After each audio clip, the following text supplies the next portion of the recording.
Bonjour chers frères et sœurs de l'Église de l'île Jésus. Aujourd'hui nous sommes le jeudi 4 février 2021 et dans le cadre de notre lecture biblique quotidienne et communautaire, nous sommes rendus au psaume 7.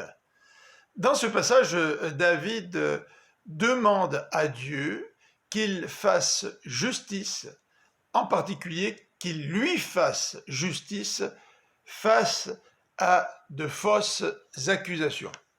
C'est l'accent du passage, en particulier du verset 2 au verset 13a. À partir du verset 13b, David va affirmer que le mal que les ennemis projettent va retomber sur eux.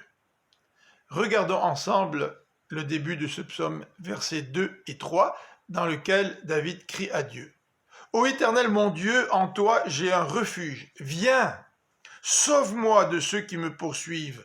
Viens donc me délivrer. Sinon, comme des lions, ils vont me déchirer. Je serai mis en pièces sans que personne ne vienne à mon secours. » Et dans les versets 4 à 6, David va clamer son innocence. « Ô Éternel mon Dieu, si j'ai agi comme on me le reproche, si j'ai commis une injustice, si j'ai causé du tort à mon ami, si sans raison j'ai dépouillé mon adversaire, alors qu'un ennemi se mette à me poursuivre, qu'il me rattrape et me piétine, qu'il traîne mon honneur dans la poussière. » Dans les versets 7 à 10, David va lancer un appel à la justice divine. « Ô Éternel, dans ta colère, verset 7, lève-toi, dresse-toi contre la furie de ceux qui sont mes adversaires. Entre en action en ma faveur, toi qui as établi le droit.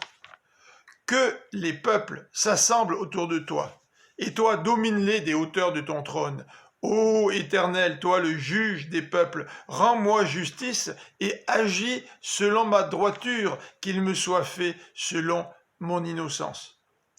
Mets donc un terme aux méfaits des méchants et affermis le juste, toi qui es juste et qui sondes les cœurs et les désirs secrets. » Dans les versets 11 à 13a, David va nous rappeler qui est son Dieu. Dieu est mon bouclier, verset 11. Il sauve qui a le cœur droit. Dieu est un juste juge qui chaque jour fait sentir son indignation à qui ne revient pas à lui. Dans le reste du psaume, David va décrire le mal que projettent les méchants.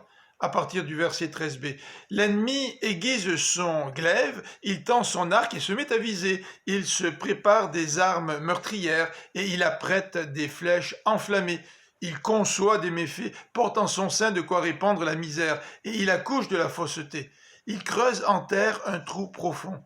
Mais dans la fosse qu'il a faite, c'est lui qui tombera. Son mauvais coup se retournera contre lui, et sa violence lui retombera sur la tête. Le psaume termine par une louange. Je louerai l'Éternel pour sa justice, je célébrerai par des chants le Dieu très haut. Lorsque nous sommes l'objet de fausses accusations, pensons-nous à la manière dont nous allons nous défendre, ou est-ce que nous nous tournons vers Dieu pour mettre notre confiance dans ce juste juge? C'est lui qui va défendre notre cause. Quelle paix, quel repos de s'en remettre au Seigneur, au lieu de vouloir contrôler par nous-mêmes la manière dont la justice envers nous pourrait être rétablie. Je vous souhaite une bonne fin de journée dans la paix et la grâce du Seigneur.